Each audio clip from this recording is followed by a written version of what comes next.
Good evening, everybody, and welcome everyone joining us via Zoom and Facebook Live.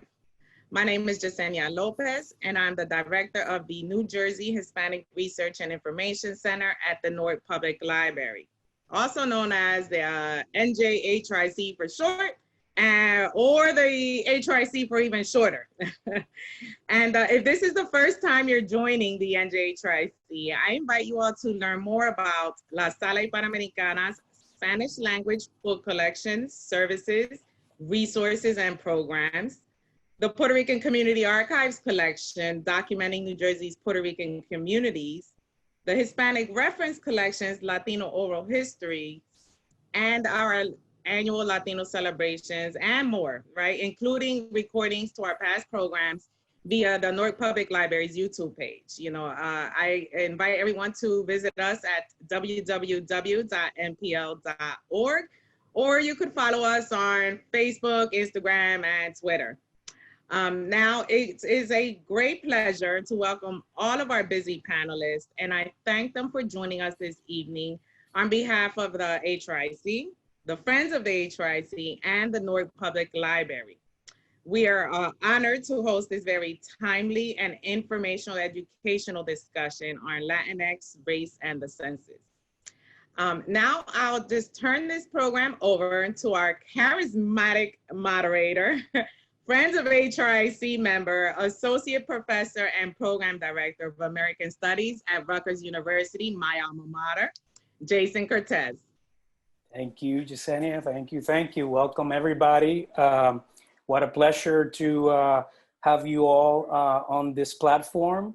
Of course, what a pleasure to sharing this evening with two distinguished panelists and colleagues whose work I've been following now for years and teaching for years.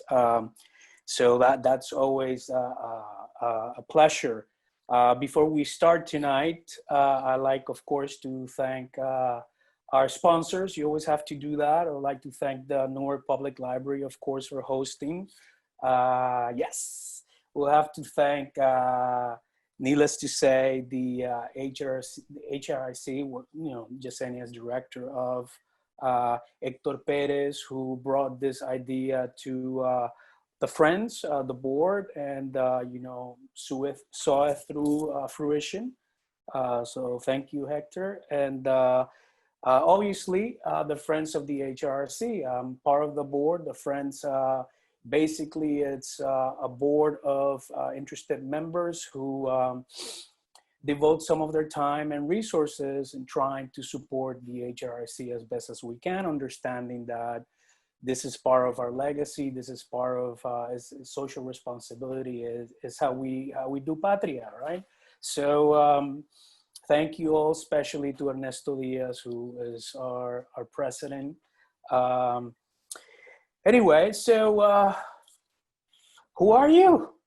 It's the question of the day. We were very excited to host this discussion precisely in light of what's our current moment, right?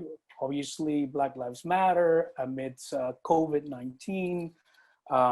We don't have to get into all of those details, but needless to say, those details do weigh heavily on us as we try to make sense of our current situation, right? The census is going. I mean, nobody's stopping that. So we do have to tackle the problem.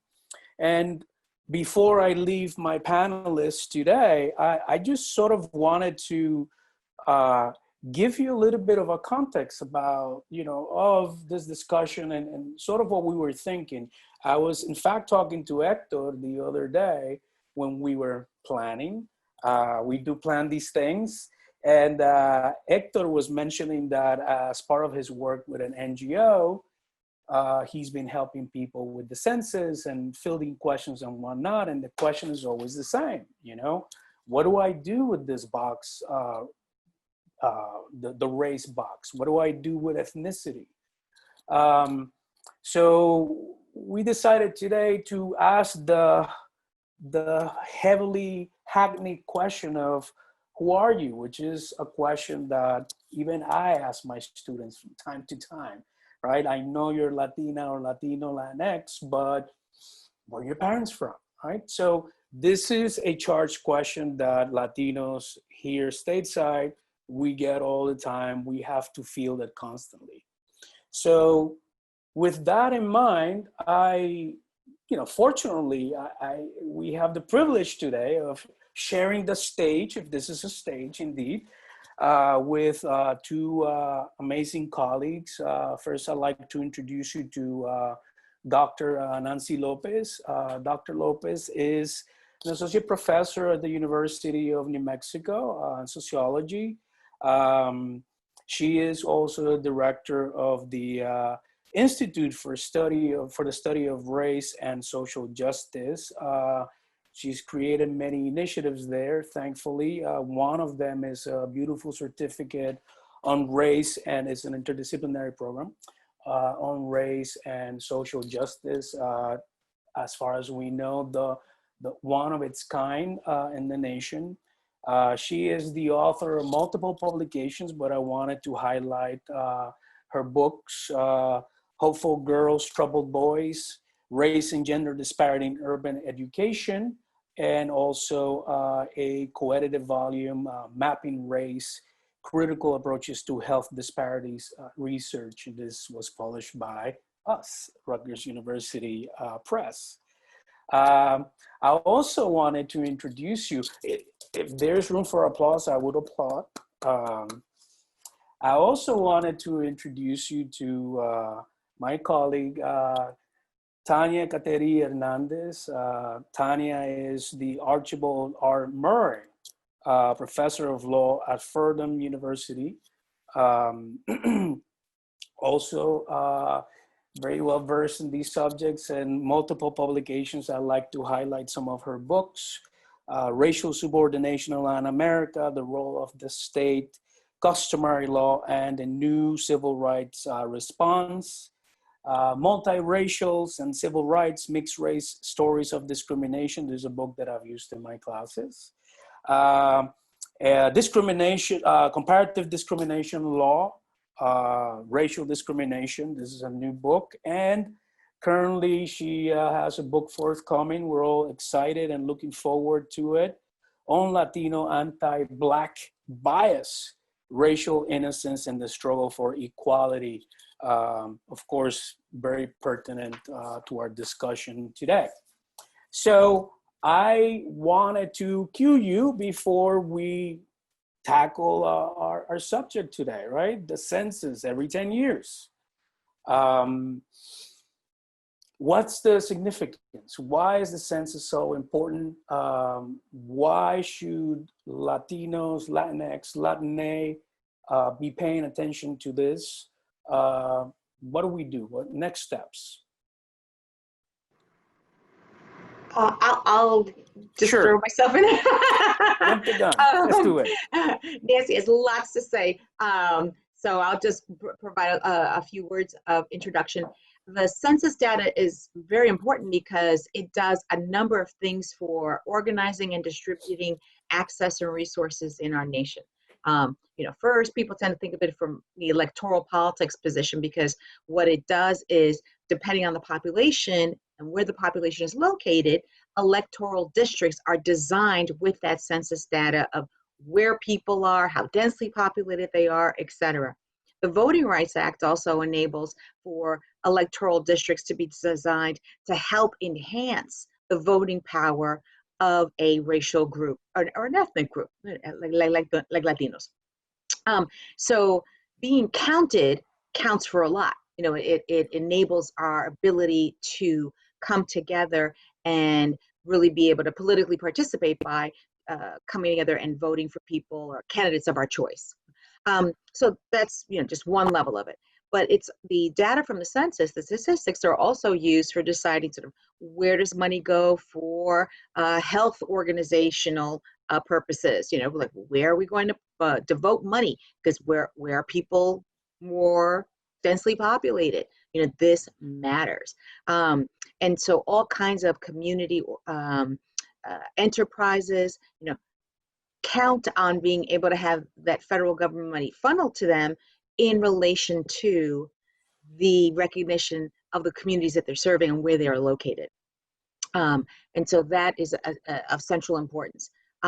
One thing that I want to sort of just put out there front and center, especially in the political climate that we're in, and then I'll turn the floor over to Nancy, is that many people are very fearful of having the census data misused, right? That is to say, rather than for all the reasons I just gave forth, right? And also another reason of the census data is also used to sort of compare where people are getting access and where they're blocked from access along racial lines, et cetera. Because if we know that there are, 500 people living in a particular town, and the majority of them are Latino, and none of them ever get mortgages, despite having the financial packages that indicate they should be qualifying for mortgages, that's like a red flag. Those statistics from the census let us know something here is not quite right. It warrants inquiry, right? That's an investigation to see whether there's some racial discrimination happening.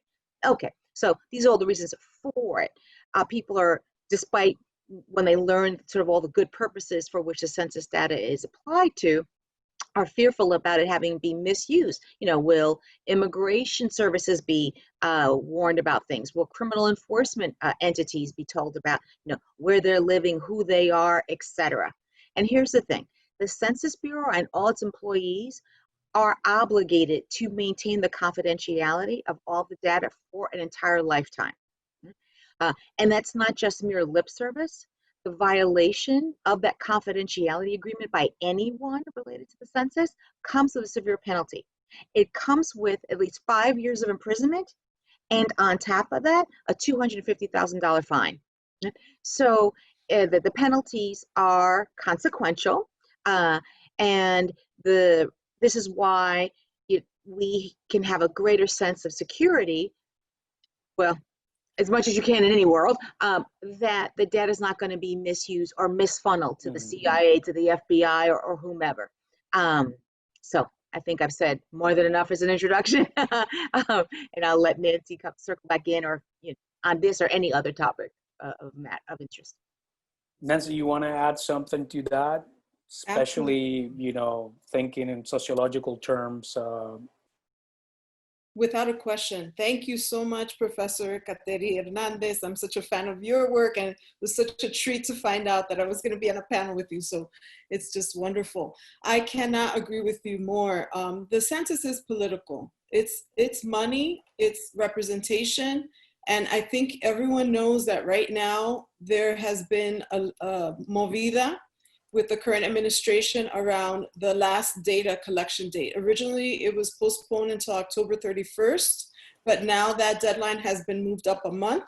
And the last day that we can self-respond, or that there will be any door-to-door knocking, will be September 30th. So this is urgent. We know that there has been historic undercounts in communities like where I grew up, in public housing in New York City, but also where I live now in New Mexico, where only 53% of people have responded already. There's also another reason that we need good census data, and it has to do with how we answer those two questions. The first one is, are you of Hispanic origin? And in my case, who am I? I'm a Black Latina, I'm Dominicana, born and raised in New York City. So that data would help me understand if my cousins, who are very light-skinned and would not be seen as Black walking down the street no matter what their DNA tests, and I, or my even darker-skinned cousins who are also Black Latino, are going to receive the same treatment when we show up and look for an apartment, or when we access healthcare, or when we look for employment. So another undercount that we never talk about is usable race data. And I actually wrote a piece for theconversation.com called "The Census Keeps Confusing Race and Ethnicity," to highlight why colorblind data is actually an instrument of structural racism.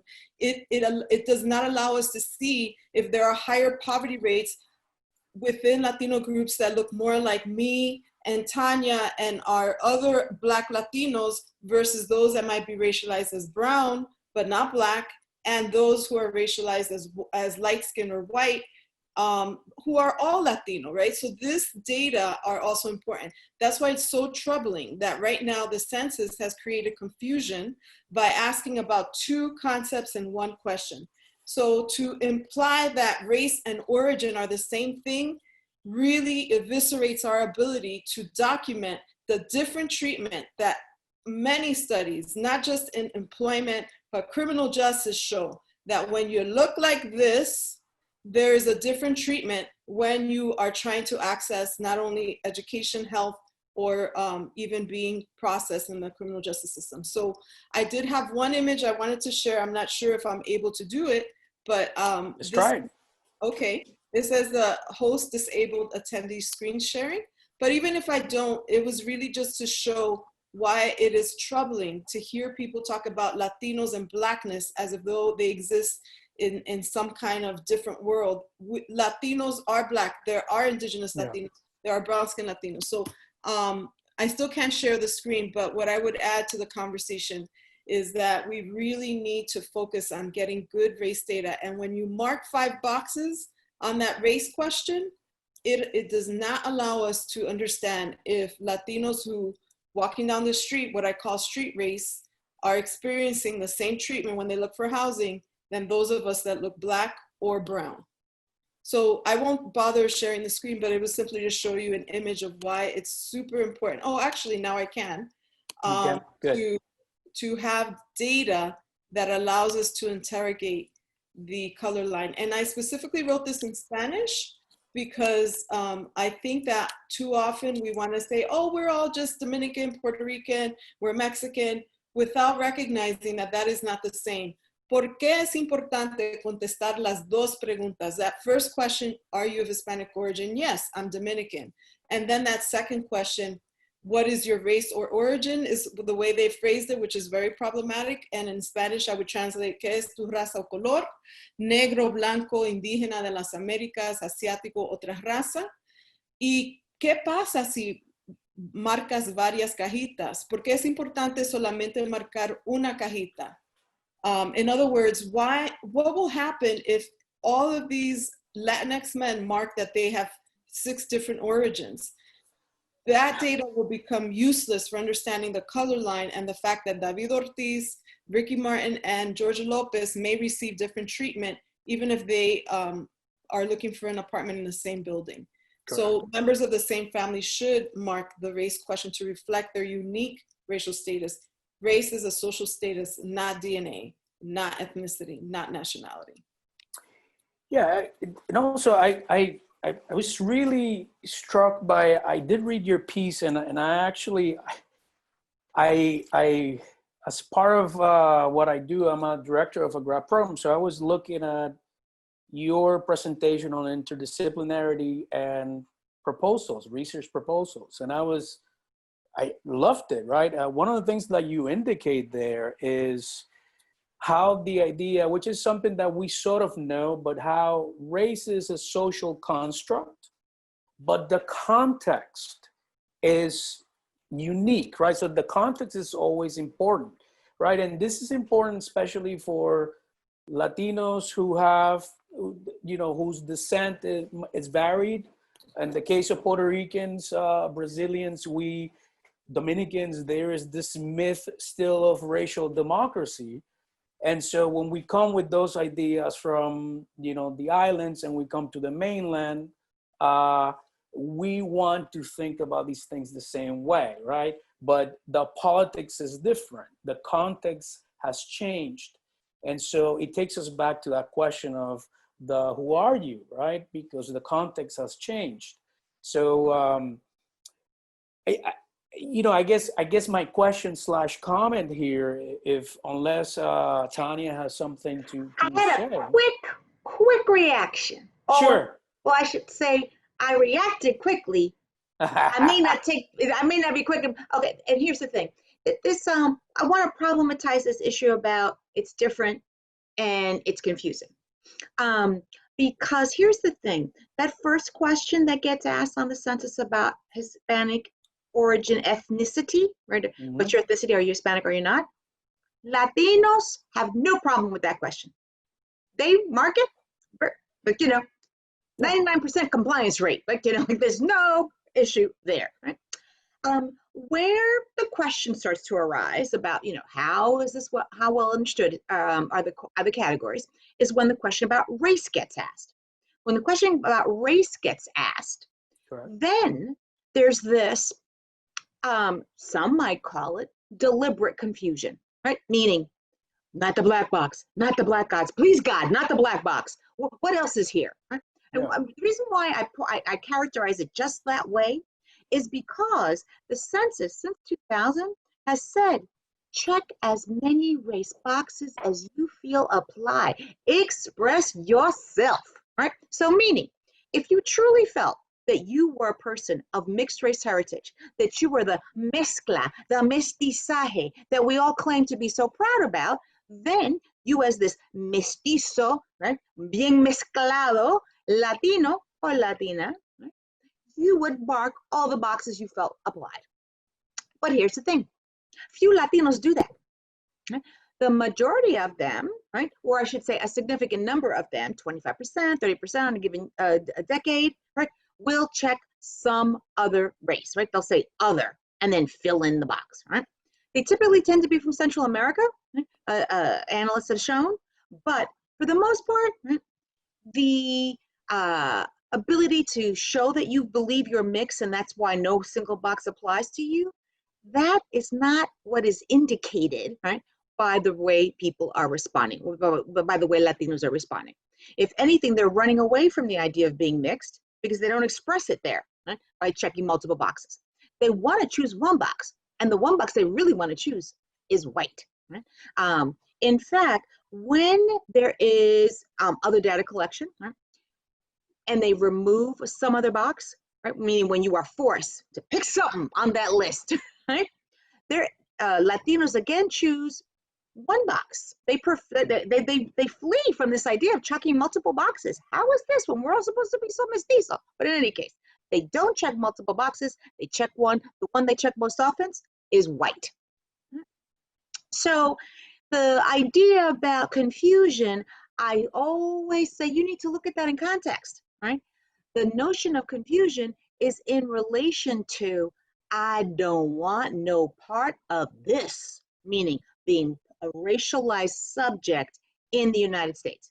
Now, I will concede, right, that there's certainly a lot of evidence, right, that Latino, Hispanic origin is a category that also gets racialized. That is to say, when Trump is busy spewing his stuff, right, about bad hombres, right, yeah, he's doing that as treating Latinos as being inherently bad, like a race, right? Not just like, oh, are you from Italy? Are you from France? Right? It's not benign, right? But that racialized treatment of Latinos doesn't also mean that there aren't racial identities on top of that, right? That these two things can happen simultaneously. And for purposes of clarity, it seems to make the most sense because Hispanic is not always racialized. Right? Sometimes it is as benign, right, as being from France or Italy, depending on who you're talking to, obviously. And so it's easier to just, let's call Hispanic, Latino, and ethnicity, so then we can get to the nitty-gritty of not having Afro-Latinos or Latinos of indigenous ancestry be invisibilized, undercounted, and their exclusion underappreciated, right? Because it's with the collecting the statistics and where they are included or excluded in public spheres that we get an indicator of where they are being subject to racial discrimination, right?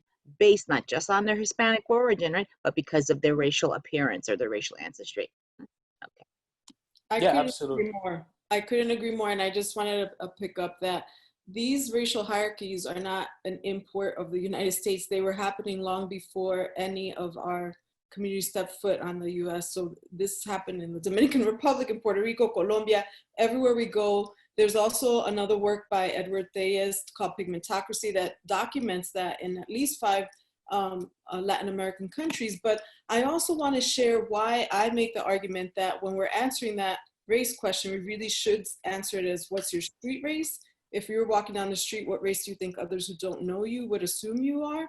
And not mark multiple boxes and think about President Obama and how, yes, he is the son of a Kenyan Black immigrant and a white woman from Kansas, maybe a long time ago of immigrant background, but certainly not recent. But when he walks down the street, no one confuses him for a white man. And let's be clear. Correct. And he said very clearly, Trayvon Martin could have been my son. He could have been any of our children, right? So what I want us to think about is, yes, technically we are all mixed race, right? Like everyone has origins and ancestors that walked all over the globe, right? And we could probably take a DNA test and find out that we had ancestors from everywhere.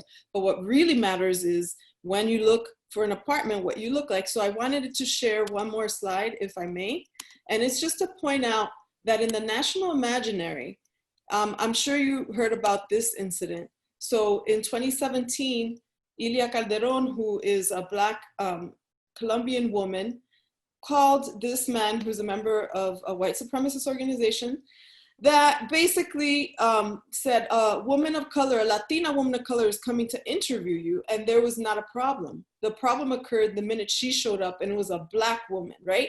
And so in this person's mind, this having an interview with a Latina, because in their mind, it wasn't a Black person, or maybe not even a brown person, maybe a light-skinned Latina, there wouldn't have been an issue.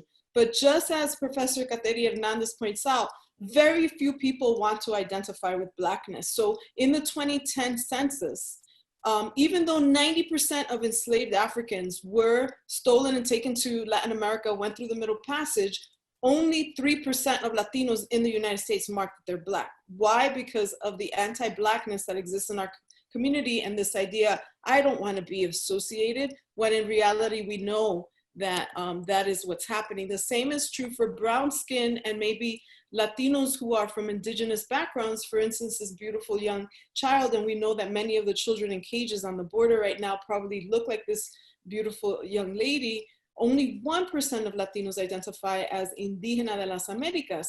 So I asked myself, why is it that there's not a category to recognize the violence that's happening against children that look like this beautiful young woman and who are being told, go back to your country, and being harassed every day when they walk to school? It is colorblind racism. And this is where I would say Eduardo Bonilla Silva's work on colorblind racism in the post-civil rights era is incredibly important, because it points out how the census has historically minimized the reality of the color line by confusing the public and saying, oh, we're collecting data on race or origin in one question. And why isn't there a brown question? Those of us, Black Latinos, do have a box to check. And those of my cousins that are very light-skinned and probably would not be racialized as brown or Black also have a box. But why don't the majority of Latinos, like my husband, who's Chicano and brown skin, have a box to check to document the human rights violations that are happening, not only on the border, but in so many different areas against people who are brown and seen as other, right? There is no box, because all of a sudden, by the 1970 census, the word color dropped off, and there was no attempt to document that reality. And so again, I ask, who benefits when we have colorblind data? Who benefits when we confuse the data? And every year, a senator and a representative, and you know what party they are from, introduce a bill to eliminate any racial data collection for housing or any other civil rights enforcement. And every year there's a bill, and we saw the executive order that is trying to delete quote unquote non-citizens from redistricting for voting rights. So we need to organize. This is urgent. Again, I repeat, the last day to fill out the census is the 30th of September. It's been moved up a month. And again, this is a deliberate action to really minimize the representation, the resources to marginalized communities, most of whom are going to be Black, brown, and tribal communities and so on, and immigrant. Yeah. Thank you.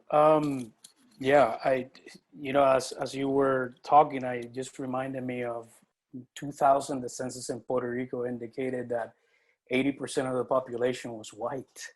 So, these perceptions are and in those 100 years, since 1898 or 1900, you had not seen too much of a deviation from that. Even when the category that changed the most was mulatto, right? When you had mulatto, more people clicked that box or just filled it up.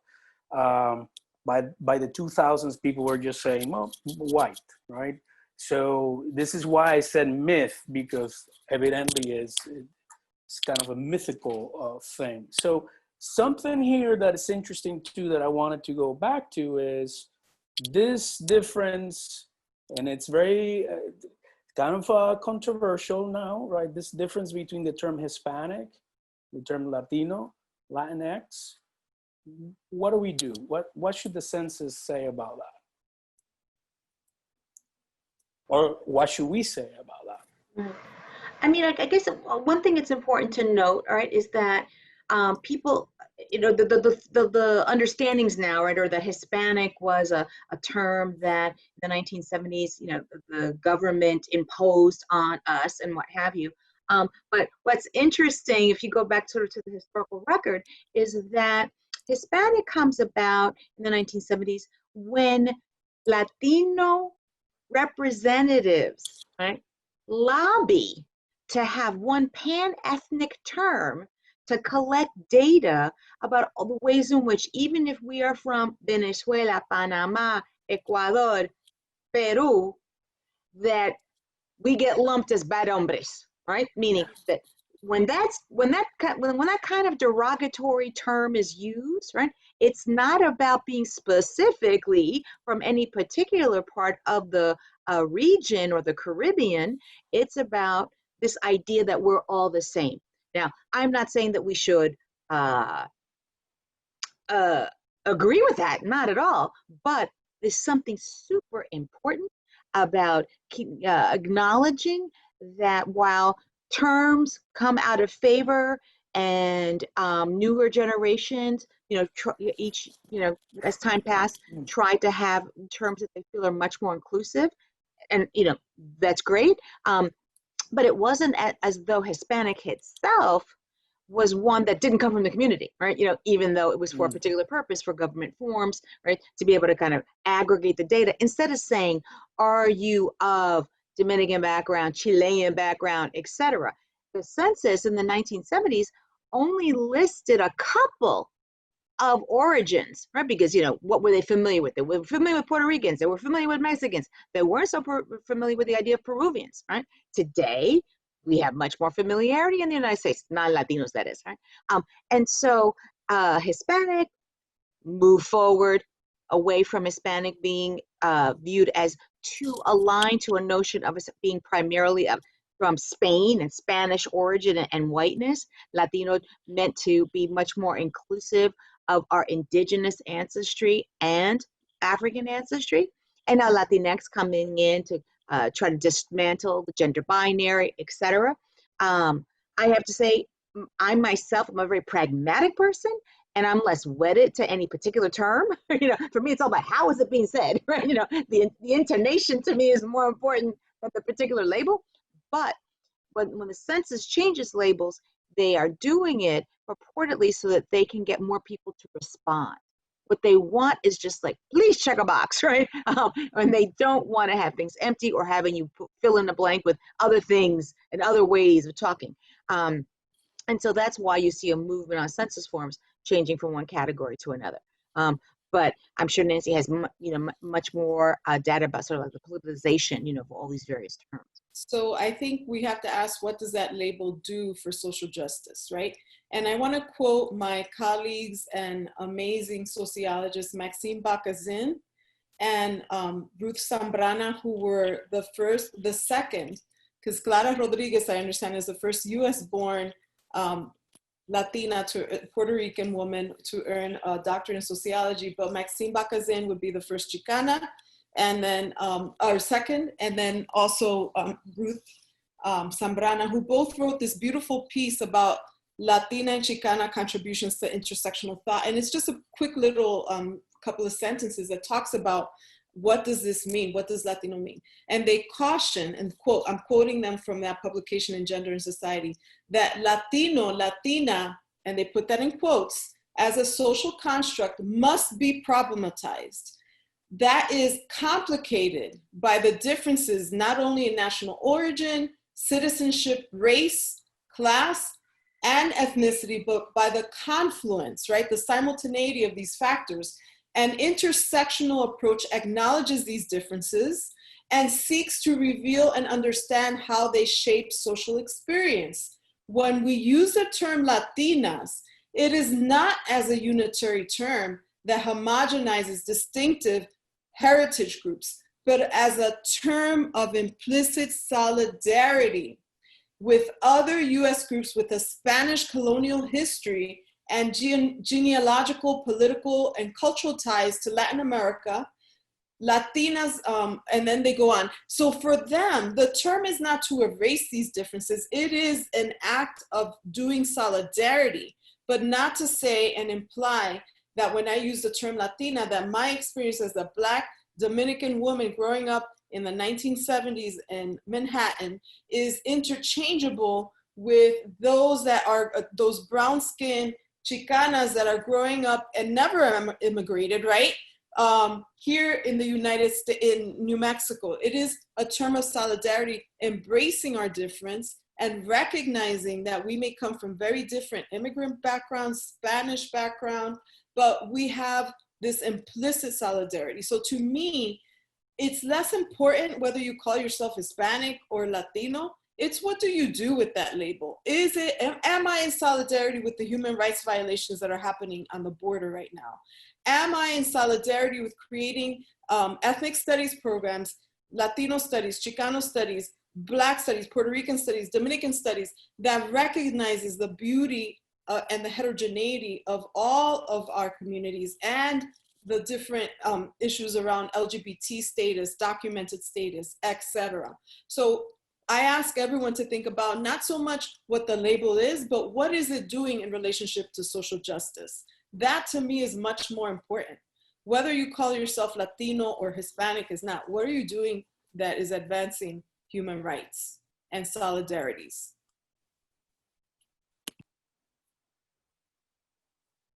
Sorry. Taking notes. I love that stuff.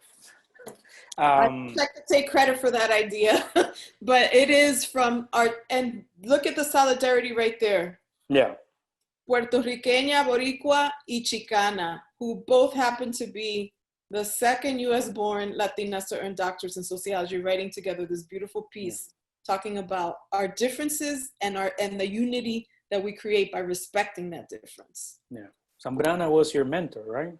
Or am I making that up? Yes and no, because she, along with Ruth Zambrana, Maxine Bacazin, and Clara Rodriguez, to be honest, the first time I saw a Latina sociologist, I was an undergrad at Columbia in the 80s, and Clara had just published her book, Puerto Ricans in the US, and I said, that's what I want to do.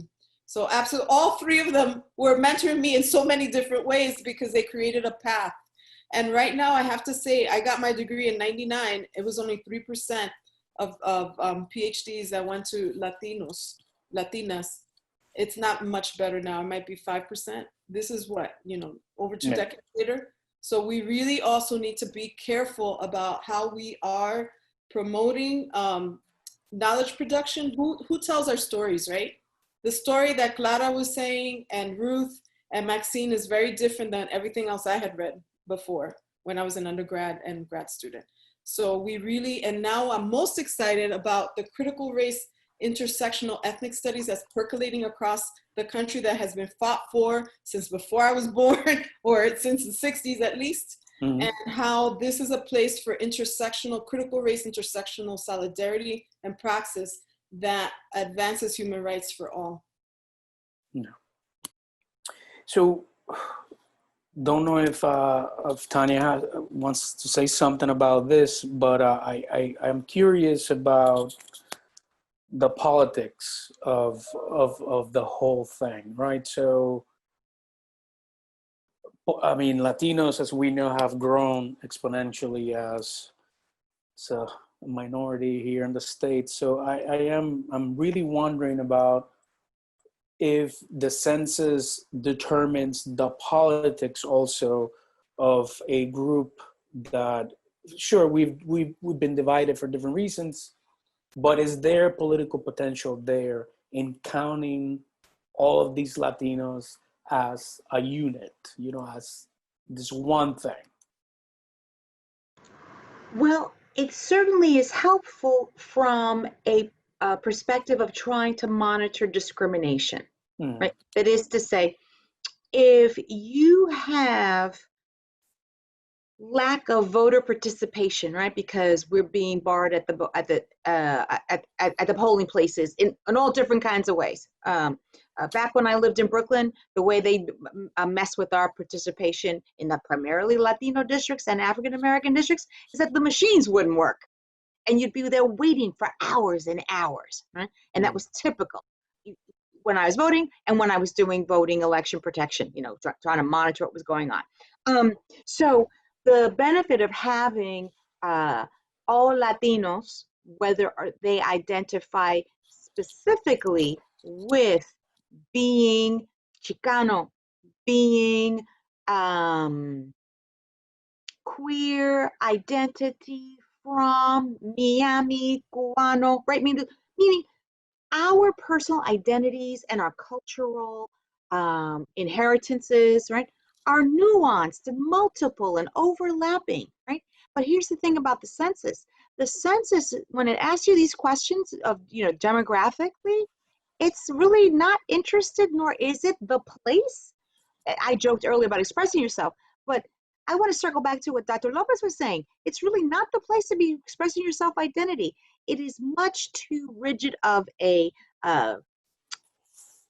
tool to be doing that. It's a tool for social justice if we make it one, right?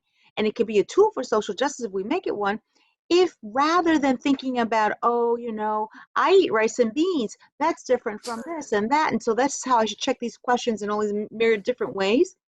I love Dr. Lopez's intervention of this idea that she conceptualized of street race.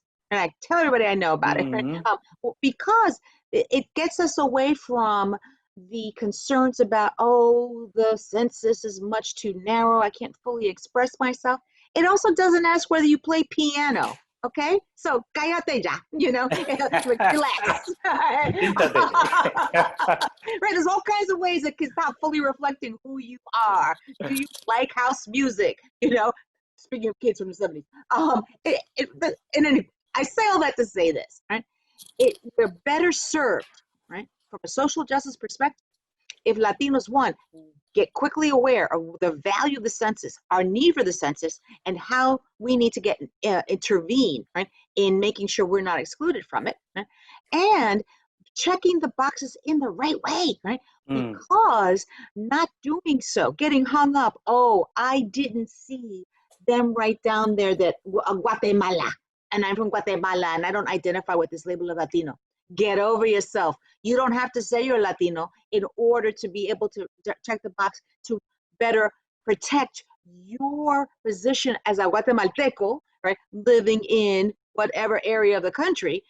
Because when you get screwed over, it's not because you're Guatemalteco, right? You're getting screwed over because you're being viewed in the U.S. as a Latino, and that is the derided category. I hope that was responsive. I kind of got animated and then I got lost track of what the initial question was. We love that. I love the animated. Somebody in the chat is asking me, Nancy, if you have details about the Gender and Society number that you were referring to. Yeah, I sure do. Actually, this is part of our efforts to continually improve the data collection we do, not only in the census, but in all our institutions. Think about the hospitals, think about the institutions of higher ed, think about K-12, you know, like elementary, if we only had these questions. So that article is, let's see, it is Bacazin, Maxine, and Ruth Zambrana, 2019, Chicanas/Latinas, Advanced Intersectional Thought and Practice. It came out in Gender and Society. It's volume 33, number 5. So you can Google it. I'm pretty sure on scholar.google.com, you can get a copy of it. And it is very powerful because they do a genealogy of the knowledge production, the intellectual labor of Latinas and Chicana Latinas, etc., everything under the sun, and how they have always worked towards not only liberation for people who are Latino and Hispanic, but LGBTQ, undocumented, disabled, etc., every other axis of inequality. So think about all the ways in which Latinas have engaged in survival and liberation, not only for our communities, but also for others in solidarity. And that is what we hope our leaders, because I do ask the question, where are our civil rights organizations if they are exhibiting what, you know, so D'Angelo talks about white fragility, there's also Latinx fragility, right? When people shirk away from the fact that there is a different experience for Latinos based on what you look like, your street race, and you ignore that, especially in the civil rights organizations, and you participate in colorblind racism by minimizing that there are different racial experiences of Latinos, then I ask myself again, who benefits from that situation? I don't want to imply that because you are a light-skinned Latino that you cannot be in solidarity and advancing social justice. In fact, some of my fiercest, most anti-racist Latinos are light-skinned, white-looking Latinos, and the opposite might be true. You might have someone who's brown-skinned or black-looking who cares nothing about social justice and is minimizing race. So I want us to be very careful. Just because you identify as a white Latino doesn't mean that you're not an anti-racist. It's recognizing that your cousin who is darker skinned might be experiencing something different from you when you interface with institutions and systems of power. That's not saying that you are a racist. So I think a lot of people confuse that and say, well, if I check white, even though I know when I walk down the street, I am treated and seen not as a brown or a visible minority, then that means that I'm a white supremacist. No, actually, no, it's critically reflective. It's recognizing, and our Latina, Chicana scholars write about that and say, I'm light skinned. I know that my cousin that doesn't look like that, or my mama doesn't experience that. And that's why I'm marking this box and that box so that we could see if there is an inequity in voting or whatever the case is. So I think this piece is brilliant. And I also encourage everyone to read Patricia Hill Collins' Black Feminist Thought, and her latest book, Intersectionality as Critical Social Theory, because there she talks about flexible solidarity and what that looks like in action. It is a practice, right? If you are working towards social justice, it's not just words, it's actions. So thank you so much. I love that answer. You're both getting a lot of love on the chat, which is kind of difficult. I'm an old man. I can't keep track of all these things. But you know, I kind of want to make sure that some people who are who desire to ask questions have a chance. We're gonna have a Q&A at the, I would say, half an hour, 25 minutes or so at the end of our conversation. That said, I do want to address a question that was posed to me as sort of a prelude to another question that has to do with our immigrants, our undocumented immigrants, et cetera, et cetera. So before that, the question that someone from the audience poses is, please speak to the political realities of lumping all Spanish-speaking populations together to create a buffer and larger minority, basically to create a larger group population when that has not been the case for English-speaking Black folks from other places like, say, Jamaica, Guyana, et cetera, et cetera. So any thoughts? The politics of language. I mean, well, here's the thing, right? While certainly there are cultural, ethnic differences of Blackness, right? That is to say, to be Black from Jamaica is, you're not eating the same food, right? As to be a Black person from Afghanistan. Yes, there are Black people in Afghanistan, right?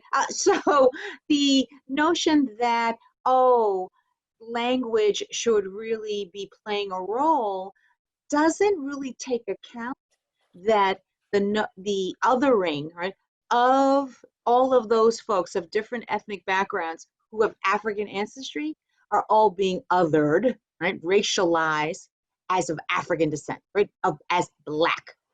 Latinos, in contrast, right, have had this othering as Latinos, and within that, the intersectional position of people also depending on what they look like and what their connections to Blackness and to indigeneity have been, right? So, you know, to me, it's somewhat a non-starter, right? To have it be a comparison about, oh, why are we being picked on? Are we being picked on because we speak Spanish? Something to keep very clear, right? The census can only be used as a tool of liberation, meaning to get the right data, to push the right levers, to get the resources we need, if we respond in the ways in which we are targeted for subordination, right? So that is to say, we're looked at as other because of our Hispanic surname, our choice of our language of birth, or from our family, etc. Then fight back with it. Why are you going to, like, you know, get hung up on the idea that you're being picked on as opposed to somebody who, like, nobody, there's no grouping on the census for people who speak French or Italian, etc. The reality is ugly, and we have to deal with the reality. Now, what is interesting, of course, is that even within a single group, right, there's still also other intersectional differences, right? Meaning, so within a single group, I'm using all different people from all different places. Argentina, I haven't used Argentina in a while. Okay. Within the Argentinian group of descendants in the United States, some are documented, some are not, right? Those are different realities. That's a different whole quality of life, right? To live undocumented is to live constantly in fear, right? And to be subject, right, to the power of the state in a way that someone who is documented does not experience. It's a different reality. Does that mean that they shouldn't be checking Latino? Right? That, see why I say it's a non-starter. You can deal with intersectional differences and needs to tend to the ways in which the undocumented are abused, right, and really need to be attended to, and still recognize that within that there's an overarching category that is also subject to subordination and that should be recognized. Right? One last thing I just want to throw in there is that people who are not documented should be filling out the census as well. I already told you from the beginning of the program, the confidentiality rules of the Census Bureau do not permit them, put them under penalty of imprisonment and significant fines, financial repercussions of a penalty for violating that rule of confidentiality. So why do we need the undocumented to fill out the form? If you want politicians in place to actually protect the undocumented, those numbers have to be in the electoral district, right? So even though a person who's undocumented can't vote, the undocumented person can help with the electoral politics of their jurisdiction, right? By having more representatives be able to assign to their jurisdiction by having a larger population size.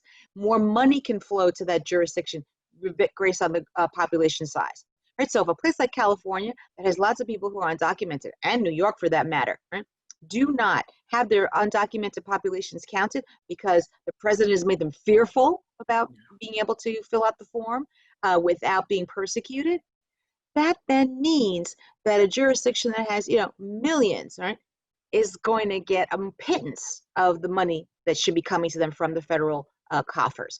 So I feel like I've gone longer than I should, but I just wanted to make sure nobody left without that sort of that understanding, right, of the ways in which the intersectional overlay of undocumented status really has significant consequences and need to be thought of in these myriad ways. Yeah, there's this perception that we don't count undocumented people on the census. No dejes que nadie te robe tu derecho. Don't let anyone rob you of your rights. Regardless of whether or not you have papers, you need to be counted. And just as Professor Kateri Hernandez points out, who benefits when we're not counted? We already know that there have been all kinds of attempts to decrease the number of people that are counted by introducing the idea of a citizenship question, which was taken off, by saying they were not going to count for voting rights, by moving up the date. Too many people have fought for civil rights and human rights that we cannot let one single person not count for the 2020 census. It doesn't matter what your citizenship status is. You must be counted. This is for posterity. This is for our communities today, but also in the future. And there is a reason why all this confusion and all these roadblocks. They don't want to count because that's resources and representation. So don't let anyone rob you of your rights. There is no reason why not every soul, regardless of citizenship status, should be counted. Thank you. The future, what do we see? What are our predictions? Not for November. Let's not even touch that one. What do you think the census is gonna show? That's a good one, right? Well, if we organize, and liberation's a struggle. We can't sit back, even if laws are passed or whatever, we need to organize. We actually could mitigate the undercount, the historic undercount of our communities, immigrant, undocumented, working class, elderly. Children are often not counted in the census because people are confused and think, oh, it's only about adults. No, we need to count children. If that child was born on April 1st, you count that child, right? Like that child also counts. So my prediction for the future is that, yes, we'll continue the struggle. This is nothing new. I know that because of COVID right now, I know because of all the racial justice movements that are going on, I actually see a lot of mobilization of youth. And I recognize that many are voting youth, that we are going to have more participation than ever because we are seeing flexible solidarity in action. If we look across the country and you see all of those movements, protests, and gatherings saying Black Lives Matter, we are in solidarity with all of the communities that are organizing to fight for human rights, I think there can be a different future. I have to think that. We wouldn't be here otherwise. We know our history is ugly, and we know that we have had challenges before, and I know that I have faith that we will continue to struggle as we always have to create a more perfect union. And it is going to take organizing. It's not going to happen from, simply talking about it. We do have to organize. Tanya, any thoughts? I will leave it. Scary ones. The eloquence of Dr. Lopez. So how about we are on the hour now. How about we can either entertain some questions or we can have some last comments, final comments that you want to perhaps address our constituency. So I'm just taking a quick look. Do you want us to scroll through the I'm actually taking a look at the questions we have. There's the chat, and then there is the Q&A. So there is two sources here.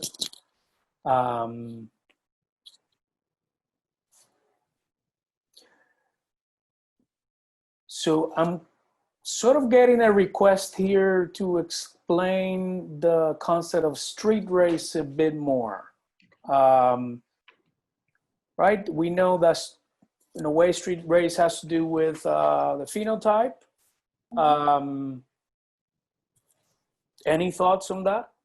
Yeah, I saw that question there, and I think it's one that is super important because it again highlights why it's so important for people to understand the civil rights use of this data and why this is not about your identity or your emotional attachment or your ethical or political.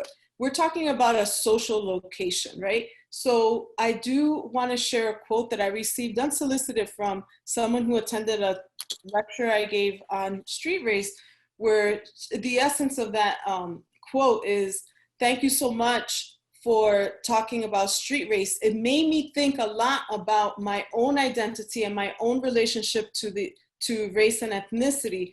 As someone whose street race is white, but has a grandmother from Latin America, it has made me incredibly uncomfortable. And I can't find the quote right now, but this is exactly what she says. But it's also made me excited because it has helped me understand that I need to learn more about the difference between race and ethnicity. So if you are feeling some kind of dissonance with the idea of, you know, my street race, walking down the street, people might look at me and think I'm white, I'm light skinned, I'm a Latina. Should I check that when I really don't feel white? My children are not racialized that way, whatever. I would say, think about the civil rights use of that data.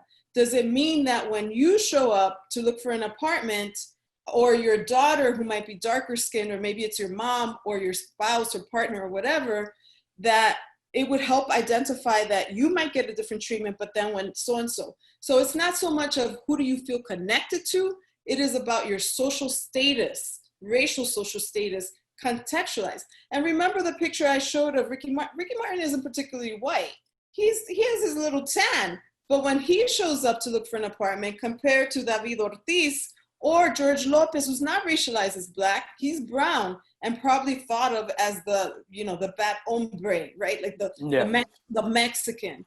That data, relatively speaking, would help us understand if there's an inequity happening so we could fix it. So I know that it might feel personally traumatizing to say, oh my God, I'm gonna check a white box when I don't identify that way. That's not how my children are racialized. But again, the civil rights use of that data are to see who's gonna be asked for extra papers when they show up to vote. Who's going to be harassed in the store? What about when you go get in an ER and you present the same symptoms? Who's gonna get pain medication and who isn't? That's what we're talking about. It's not saying that you are in support of the oppression of others. It's actually data that will help us liberate and create fairness for others. And I would just add that any concern about, well, wait a minute, I also get negative treatment based on my Latino origin as well, separate from what I look like. I mean, I remember my mom once having great pain about an apartment that she was excluded from, not because they saw her brown face and her afro, was because when she talked on the telephone, they asked her last name, and she said her last name, and it wasn't American as far as like that person was on the other line was concerned. It was one of those no need apply situations, right? So meaning there's a real pain and there's a real ostracism that can be experienced based solely on being Latino, right? But checking Hispanic origin in the first ethnicity question captures that. And that data is used by civil rights organizations to fight for the rights of Latinos. That information is also used to be able to monitor and be able to litigate. You know, you can go to court with that data to be able to say, look, you have all these Latinos who have been applying for jobs as janitors at this particular school district, and not a single janitor is Latino. But the census shows us that in this community, 50% of the community is Latino. So what's with this business of you can't find any, right? And it's a job that you get on the job training for. So don't try to tell me like it's because education. They don't have the education or the experience. I can pick up a mop like anybody else. Just put it in my hands, show me what to do, I can figure it out. So I use this as an example to say that the census data serves Latinos even if they feel that their light appearance and their street race would be white. It's not as if the Hispanic origin question is incapable of also monitoring and protecting against the problems of being racialized as Latino, separate and apart from your physical appearance. Yeah. I love that. You know, it reminds me of Cherry Moraga, this Chicana writer, actually, who talk about her race was white, her gender is brown, and you know, and then she has these other categories. One of them that I like a lot is my tongue is brown, right? Which is something that I experience every day. So I really love how you're framing this within the politics of the census. So we have questions. Ooh, we have some tough ones. Please explain or define organizing for young people who may not know or have any idea of exactly what that means. Wow. So yeah, I'll just take a quick stab. Besides, I mean, protests matter, obviously, right? We wouldn't have ethnic studies if you hadn't had students take over buildings, you know, back 50 years ago. So all of these things do matter. Visibility matters. But beyond that, we need to also organize to make sure that we have people registered to vote. Too many people have lost their lives just to allow us the right to express our vote. We also have to organize wherever you are. You might be in high school. You might be at your workplace. You might be in a neighborhood association. There are ways that you can organize right now with this time-sensitive issue of the census. We only have until the 30th of September, but there are ways that you can think, well, who might not know what the census is used for? How can I help them fill that out, or explain to them that they can use the phone? They can actually request a paper copy, which, you know, obviously with this impending deadline, that might take time. Or when that person comes knocking on the door and has shown that they are working with the census, that you, with a safe distance, we have COVID, right, are able to respond and count every single person. So you can do phone banking. Find out who your local complete count committee is. We have one at the University of New Mexico, but every single community, tribal communities, have complete count committees, and they have phone banking. They also have people who can help. Maybe it's in a library, maybe it's in a food pantry, maybe, for instance, the day that we are going to try to have a complete count of homeless individuals, maybe you know when it is or where it is that those individuals tend to be, and can communicate that information to the people who are doing the data collection so that they can be sure to walk in that part of the town. Or maybe there's a way that, you know, there's an area that is not incorporated, that has no cross streets, that there are trailers there. So think about ways that you can partner with existing organizations that work on immigrant rights. Or what about women who are surviving domestic violence? What about homeless transgender youth? Think about how you can be part of already grassroots organizations that are working on these issues for justice and liberation for all, with the emphasis on voting right now, right? Because the last date for registration will be probably early October. And then, as you know, the census ends September 30th. So there's so many ways that you can mobilize, organize. It's just a matter of finding something you're passionate about and that you can contribute your talent, and making sure that we reach out in multiple languages, because again, there is a reason why there is this attempt to reduce the full count of these communities that are traditionally undercounted, like immigrant communities. So how can you go on the radio? How can you partner with the religious institutions so that you can organize around a full count and voting rights? Jason, would you like me to pick up the question about Puerto Rico? I would love you to. Okay. Don't let me touch it though. Okay. You moderate it if I touch it. So for those people, for anyone who can't see, there's a question that came in the Q&A about whether or not Puerto Rico and Puerto Ricanos would be better served by being a state, because there would be more senators, more congressmen, etc., and more direct access, right, to electoral participation. Or, and it's all part of the same question, would the conservative aspects of the statehood forces in Puerto Rico, make things worse for Latinos in Puerto Rico, and, by the same token, beyond. And here's my response to that, right? That any kind of venue, any model of civic engagement for empowerment or for subordination is only as good as, right, the people who are in there, right? That is to say, Puerto Rico would be devastating as a state if it was the case that only the bad people, right, were the ones who were at the helm. I mean, I take this perspective just at being a student of colonialism, right? So meaning when you have the despot that's thrown out, right? When the English patriarchy is thrown out of all these various West Indian countries, right, and what have you, or in Africa, right? And the people who come into place are just as oppressive as the former colonial powers. Well, you know, for the person living a regular life, it ain't much different, you know.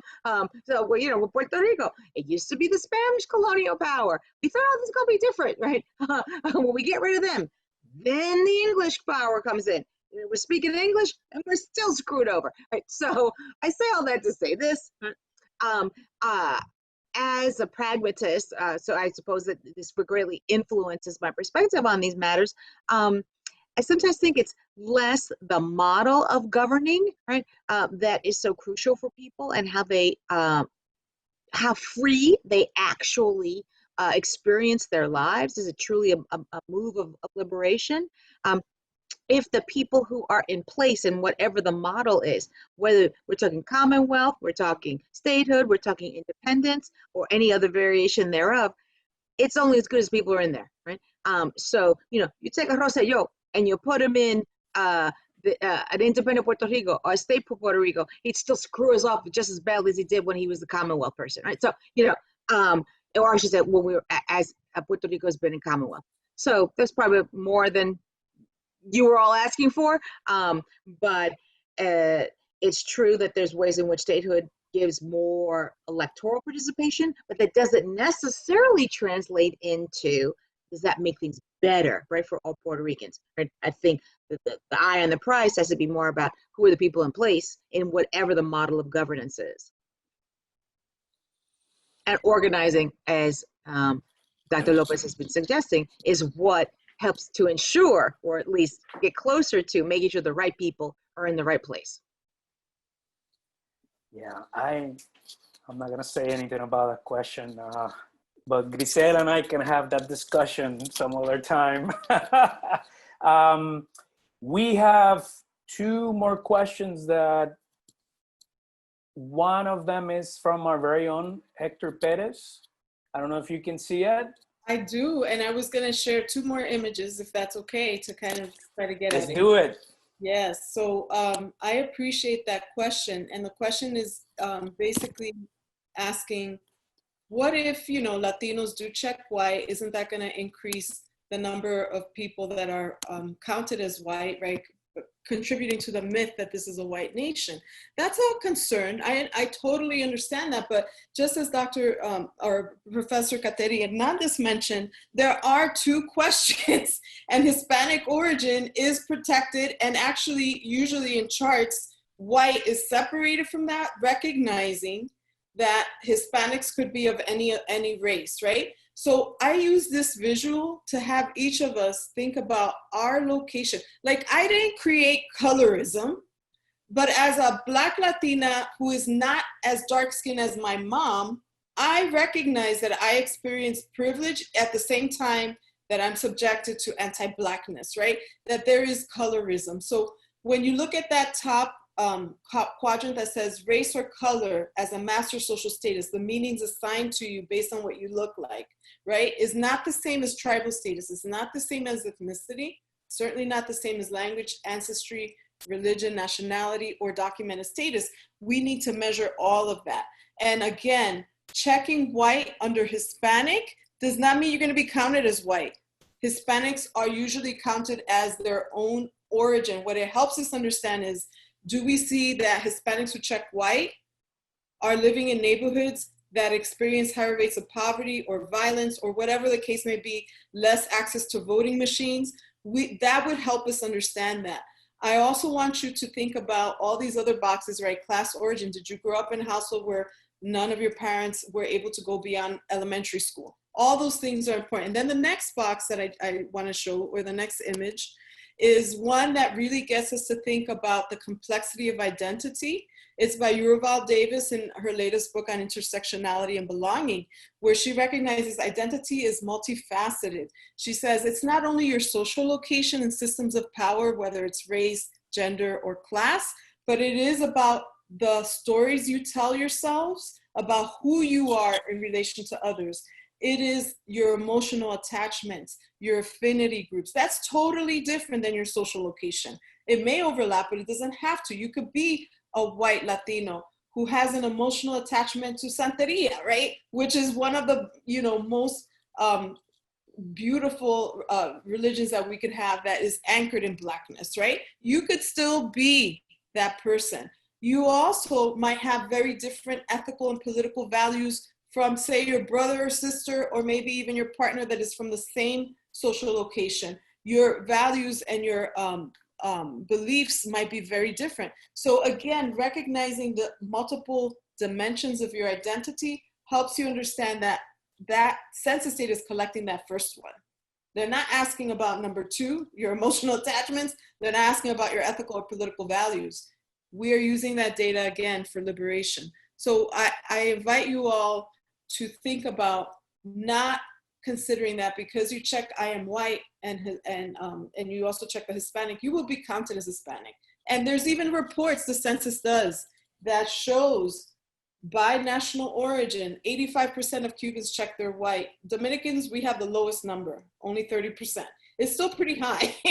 But the point is that data helps us understand wage inequity, employment discrimination, and it can be analyzed separately as Hispanic. You will not be lumped into the white group. Super. Any other questions? Let me see. I think we got another one.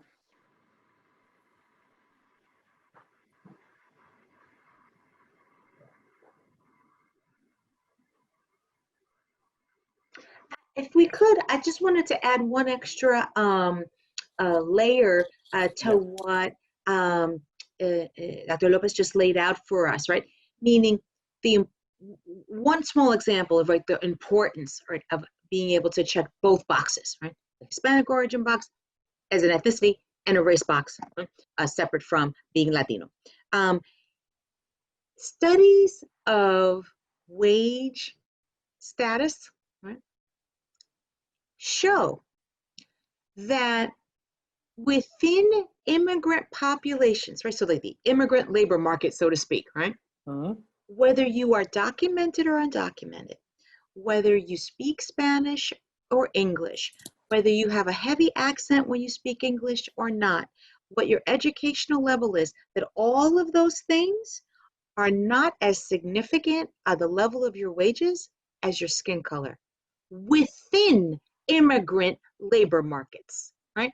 So, so that's one example of the ways in which it's not enough to be able to recognize that as Latinos, we are othered and thus we should check that Hispanic origin box, that within our communities, no matter how much we want to say somos unidos, I would like us to be unidos, but the unidad doesn't mean very much to me if your neck, if your leg, or if your foot is on my neck, right? Meaning, if you're getting paid more than me just because of your skin color, right? And it doesn't matter that I speak English without an accent, I have some schooling more than you do within the United States, that all of that is inconsequential as opposed to my skin color, and we're both immigrants together, that suggests we need a unity and unidad that is actually substantive and not just symbolic.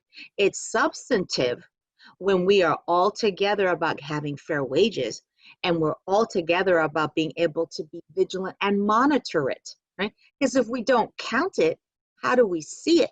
And if we don't see it, how do we do something about it?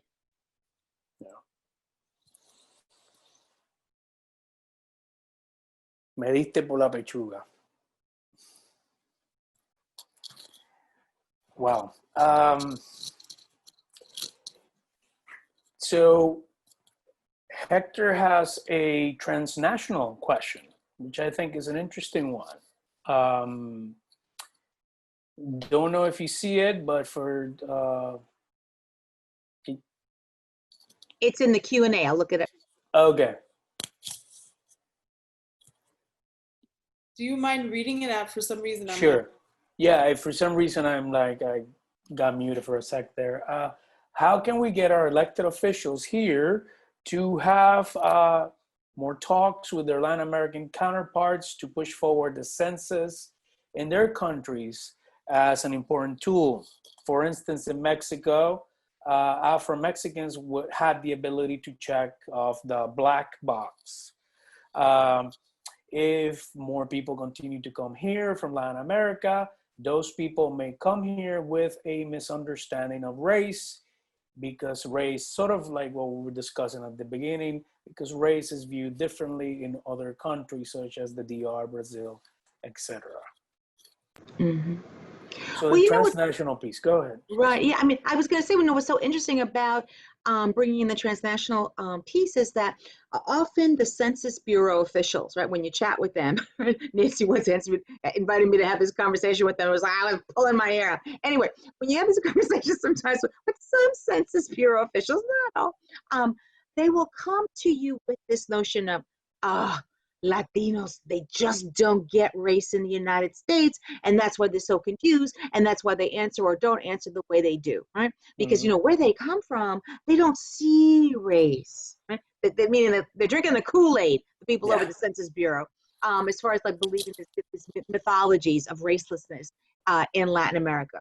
But if they would ground themselves in transnational understandings, what they would see, if they just did a little comparative work, that activists on the ground in Latin America have been fighting very hard to have their census bureaus collect data on race. So in Argentina, for instance, after 100 years of omitting a race question, in 2005, they put race onto the census, and they found that 5% of the Argentine population identified as Afro-descendant, right? In a land where it's like, oh no, we can't be anything but white. Okay, let's just pick on them. Uruguay, 150 years without a racial question on their census. 2011, 7.8% of the population comes back to answers the question, I have African ancestry. Now, one thing I want to point out, of course, it's all about a well-designed question. How many people respond depends on how well crafted that question can be. That gets, I think, a little bit into the weeds that we don't really need to deal with in this level of conversation. But just a couple of more examples. Even Ecuador, people tend to think, oh, some countries, it's not about blackness, it's about indigeneity. And Tanya, you were just so, black, that you can't see this. You and your U.S. mind, contaminated. Well, let me tell you something. Ecuador, 2010 census, 7.2% of their population said that they were Afro-descendant. Right? You travel, you will see people, right? They don't always get to immigrate here because of the ways in which race and class converge, right? For very racist reasons, right? Why is darkness at the bottom of the pecking order?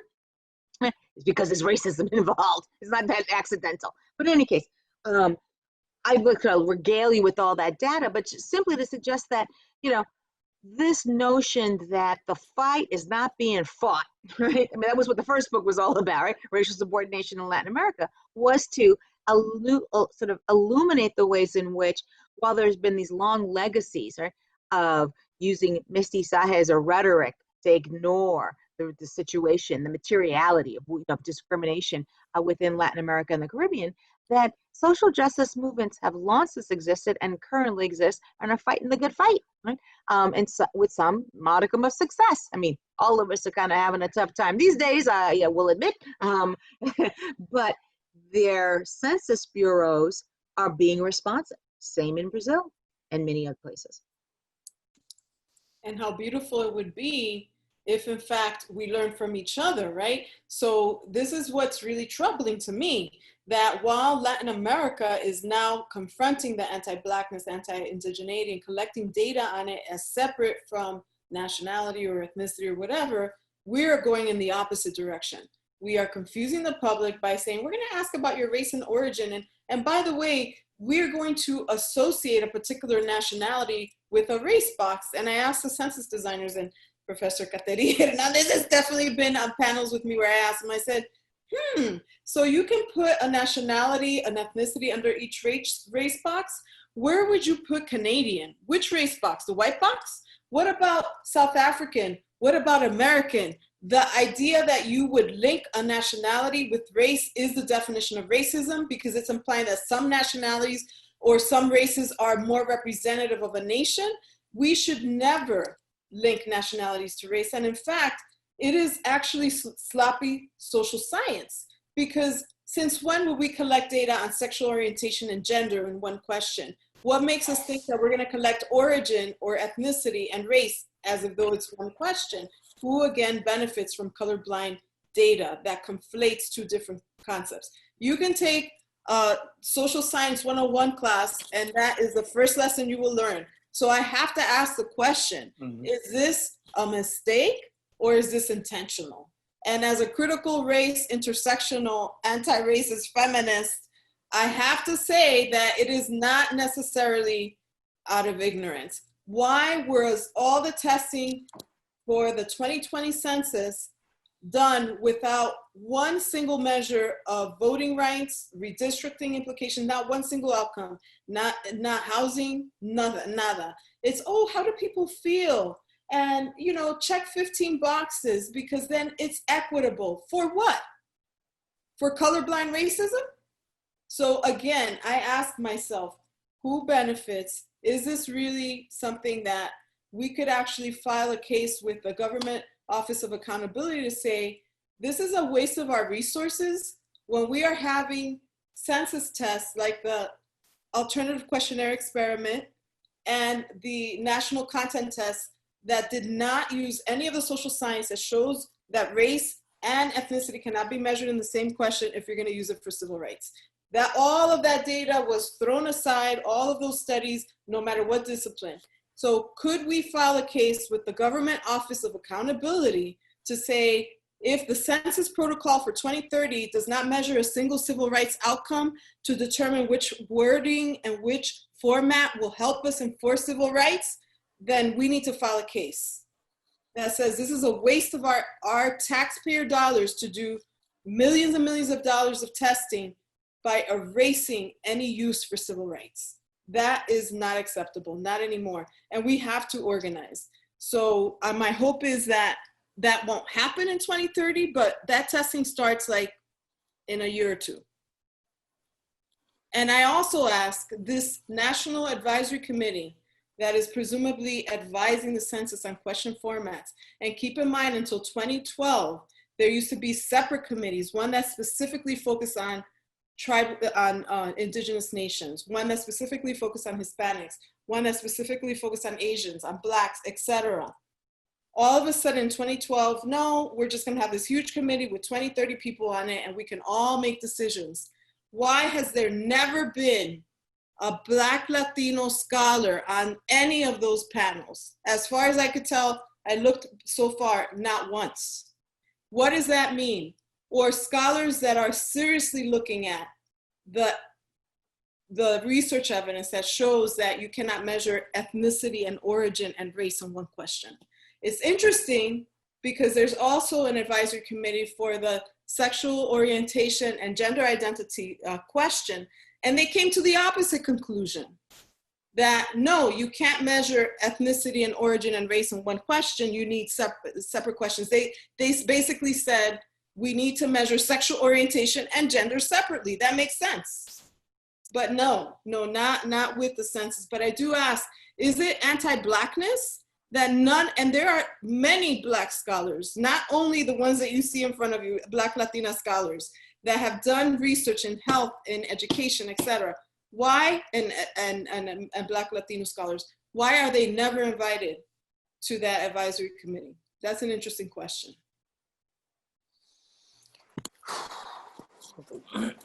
Question of representation again. We have one more question. This question, I'm gonna reframe it. I think we're still talking about organizing more than anything else. How undocumented communities, we need to organize them so they participate in the census, and the question they identify a particular case is anecdotal about some of the things that, say, the Salvation Army has done, But the question remains, right? So how do we reach out to our undocumented brothers and sisters? How do we help organize? I mean, I It's a think big that one. yeah, I mean, I think that the very entities that do a lot of the sort of service and outreach to undocumented communities, we have to make sure that the educators are educated. Right? So, meaning just because there are sort of nonprofits who are very concerned with the welfare of the undocumented, those are not necessarily the people who know anything about the census. I mean, the way in which Dr. Lopez can, like, you know, tell you in 2 seconds that the importance of responding to the census and everything it does, that is based on her wealth of expertise. Right? So what we need is sort of like kind of a push in to the organizations that sort of service of the undocumented, represent the interests of the undocumented, and make sure they have the education that they need in order then to be able to share this information. Because I think there's two key pieces of information that could be just pulled out from this. Should we call it a webinar? I'm not quite sure. But like whomever the marketing people are of the library, if the only two things out of this thing, right, about all the 20 million things that we talked about, is one, right, that the census stuff is confidential, and anybody who breaches that is going to be going to jail or is going to be paying a heavy penalty, $250,000, right? It's more than some people's yearly salary. That's a surefire way to sort of ensure confidentiality, so that you need not fear, like, La Migra is going to come because you have answered the census, right? And then two, the importance of being counted, because even if you feel like, oh, well, I'm not going to be able to vote, so what does it matter? Well, maybe your grandchildren are, right? And having been counted benefits your grandchildren. Counting your grandchildren benefits your grandchildren, right? All of this is about community uplift. So just those two pieces of information that are pulled out from this conversation that we've had is then pushed out to those organizations that do the service work, do the representational work, to educate them, to then educate the undocumented population. I think, my time here would have been well spent. Absolutely. I mean, with undocumented, it is scary, but what's scary is someone knocking on your door. So don't wait for that to happen. Right now, there is an effort on the ground, but you should still not be scared. It's better to fill it out on paper or online, or call, and there is an 800 number that maybe we can find it and put it in the chat, because it is incredibly important. You can answer it in multiple languages, in Spanish, English, you name it. So the idea is, yes, there's no citizenship question, and even if there were, it's confidential. And I think the point that Professor Kateri Hernandez made is so brilliant, because it's super important for representation, right? Like, if we have an undercount, say this community, think about my neighborhood in New York City, people are afraid, well, then less people will be going to Congress to represent the needs of that community. Less schools, less hospitals, less roads, less resources for fighting COVID. You name it. Look at this pandemic that we have right now. If we have inaccurate data, that's going to shape what the resources are for generations and for dealing with crises. So it is our responsibility to make sure that we talk to anyone we might know who is undocumented, and maybe they need help.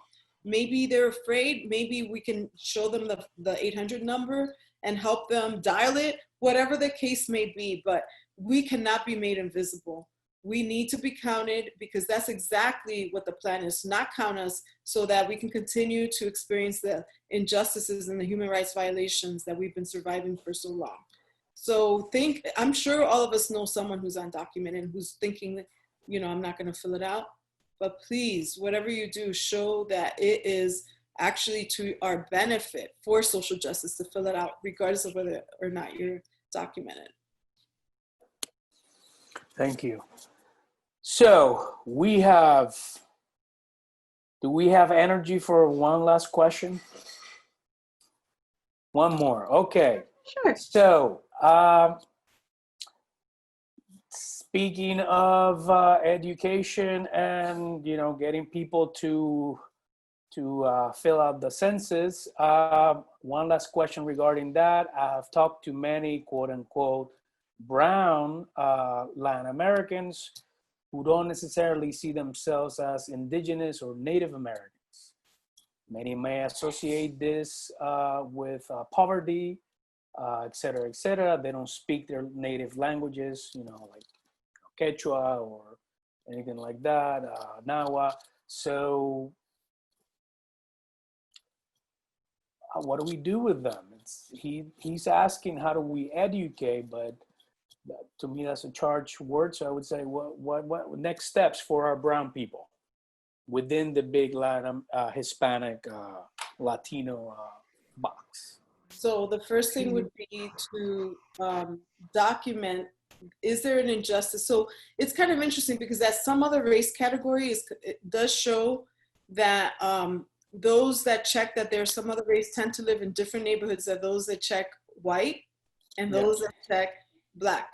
So even though the some other race is problematic because it's certainly not a category that is, you know, something you could use in court, it speaks volumes that the census refuses to recognize that many Latinos are racialized as brown, not necessarily Black or white. So yes, it might be troubling because of the wording. It says, it's asking about tribal status. What is your, you know, what tribe do you associate with? But keep in mind that that data is used for, so if we see patterns, and I remember showing you the image of the young girl that is brown looking and probably people would say, oh, she's of indigenous background.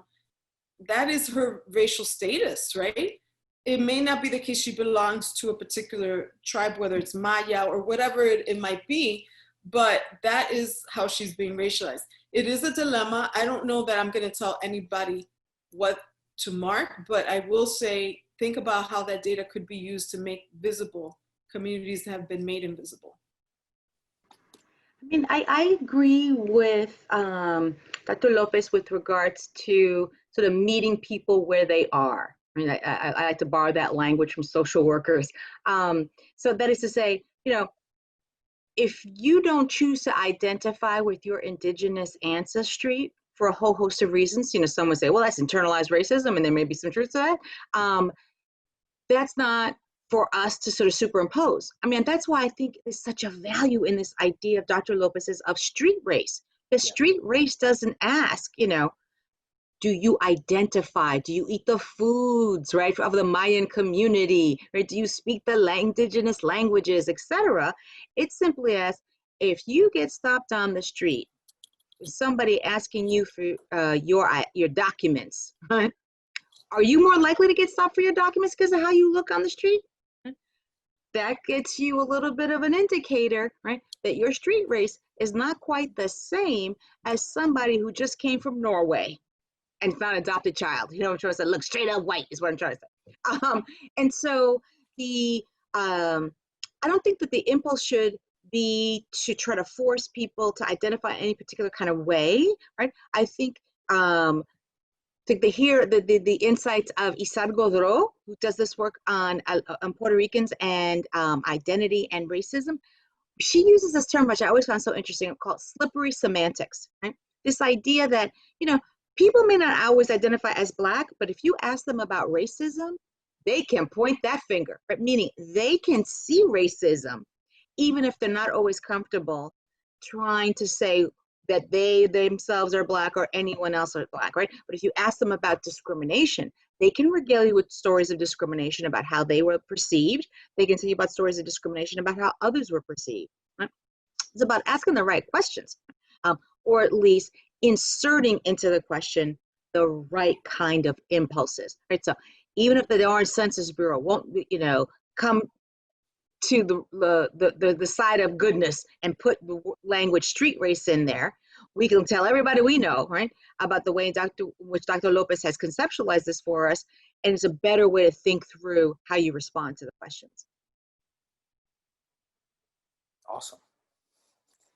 Well, I think we've abused you enough, no? I think we've, I don't know if Yesenia has any final remarks, but what I would say in the meantime is thank you both, Professor Tania Hernandez and of course, Professor Nancy Lopez It was a privilege. It has been a privilege to read you through the years, and now to finally meet you and have you in this context. And again, thank you to the Friends of the HRIC for sponsoring this event, and hopefully there'll be more events like this. Eyes peeled for that, and obviously, you know, support us in any way you can. The HRIC does a lot for our communities in Newark and in Jersey in general. Yesenia, final thoughts? Yeah, no, thank you. You know, I've been sitting here taking notes and at the same time trying to monitor sort of social media. And Yeah. I realized I'm going to hang up and I'm going to go watch this again. I mean, really, really enlightening conversation. And, you know, I just realized that I've been completing the census emotionally all these years.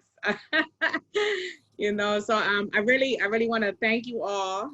It's been great conversation. You know, the reason I've been busy is because the conversation is going on in social media. So I'm looking forward to definitely future partnerships. Welcome back, Tanya. Looking forward to working with you again, you as well. You know, Dr. Nancy Lopez and Jason, you know, we're always there. Thank Always. you so much. You Across did a the street. job. Yes, yes. Thank you all. Have a good night. Make sure complete the census, people. Completa el censo, please. And hasta mañana. Until the 30th of September, so we don't have much time. Thank you all. Yes, yes. Thank you. TikTok, Septiembre 30, gente. Okay? Yes. Let's do it. And vote. Register. Yes. Gracias. That's another Zoom. There you go. Coming To be soon. continued. Thank you.